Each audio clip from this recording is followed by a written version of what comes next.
Gobyerno sa Pilipinas, binabagabag ng mga balita ng destabilisasyon habang hinihigpitan ang kampanya laban sa korupsyon. Nasa isang alanganin ang Pilipinas habang nagmamadali ang gobyerno na habulin at paragutin ang mga sangkot sa korupsyon, kaliwat kanan naman ang sumusulpot ng mga usapan at alegasyon ng mga planong pabagsakin ng administrasyon ni Pangulong Ferdinand Marcos Jr. Nakakabahala ito, lalo na't ngayon pa lang sana nagkakaroon ng hustisya laban sa mga tiwali. Ang ugat ng kasalukuyang tensyon ay ang napakalaking multi-billion pesong iskandalo sa korupsyon na may kinalaman sa mga flood control project. Dahil sa galit ng publiko, lumabas ang malalaking protesta at ngayon ay itinuturing na mataas ang peligro ng Pilipinas sa political instability.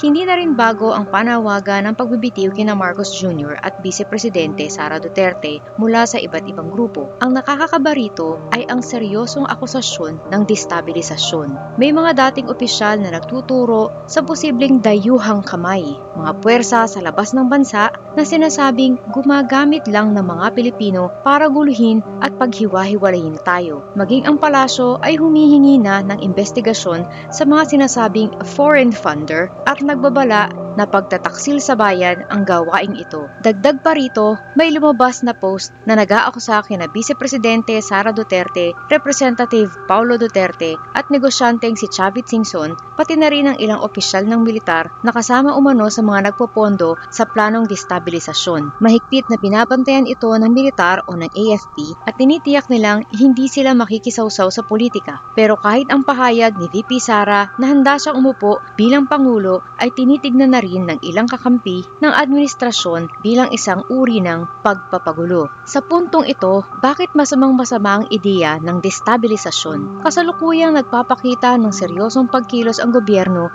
laban sa mga kurakot para itong isang pambihirang pagkakataon para sa bayan. Ngayon pa lang sana makukulong ang mga salarin. Ang pagpapahinto sa proseso sa pamamagitan ng kaguluhan ay nangangahulugang una, pagtaka sa pananagutan. Kapag nagkagulo, siguradong matitigil ang investigasyon. Ang focus ay hindi na pagpapakulong sa kurakot, kundi sa pag-aagawan ng kapangyarihan, makakalaya ang mga salarin.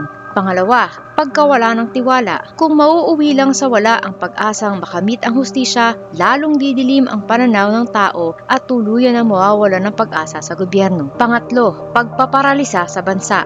Ang gobyernong abala sa pagtatanggol sa sarili ay hindi makakagawa ng trabaho. Ang serbisyo, ekonomiya, at pag-unlad ng bansa ay mapapabayaan. Tayo ang magdurusa. Ano ang nakakatakot na bunga at ang mga panganib na haharapin natin? Ang kahihinatnan ng destabilisasyon ay seryoso at maaaring magdulot ng matinding pahirap sa lahat. Una, kakulangan sa pamumuno at kaguluhan. Kung biglang mawawalan ng pamahalaan, maghahari ang chaos. Mawawala ang kaayusan, mag-aawayan ang mga tao, at bababa ang batas at kapayapaan. Pangalawa, pagbagsak ng ekonomiya. Aalis ang mga dayuhang negosyante, babagsak ang halaga ng piso, at matitigil ang mga trabaho.